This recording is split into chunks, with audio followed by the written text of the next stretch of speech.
kalbų žinojimas mums gyvenant mažoj šaly yra labai reikalingas. Kuo daugiau kalbų žinai, to yra geriau. Ne visur tu gali panaudoti anglų, kažkur reikėtų ir prancūzų. Pirmas ir pagrindinis dalykas yra žodyno turtinimas. Žodynas, spellingas ir taip toliau. Ketvirtadienis. Užsirašėme, zapisali vsie. Jeigu yra tema, kažkokią temą mes mokomės, kelias į mokyklą, parduotuvę, apsipirkimai, mes einame gatvėje, mes matom daug parduotuvių, jau kalbame apie tas parduotuvės, kokią parduotuvę, ką ten galima nusipirkti, ar tai drabužių parduotuvė, ar tai maisto parduotuvė. Tai tas labai yra svarbu pamatyti gyvai, ne vien tik tai vadovėlėje nupiešta parduotuvė, parašyta duona ar dar kažkas tai, bet tu gyvai pamatai vitriną, produktą ir tai, vaikam tai yra labai svarbu.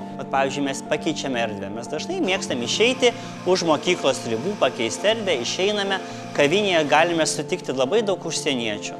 Большой karamėliniai makiato. Большой, huge, grande, kaip kitom kalbom, large. Здравствуйте. Добрый день. Можно заказать какао? Конечно. У вас карта скидок есть? Да. Просканируйте, пожалуйста. O dabar galim pabandyti pakeisti kalbą. Kurią kalbą?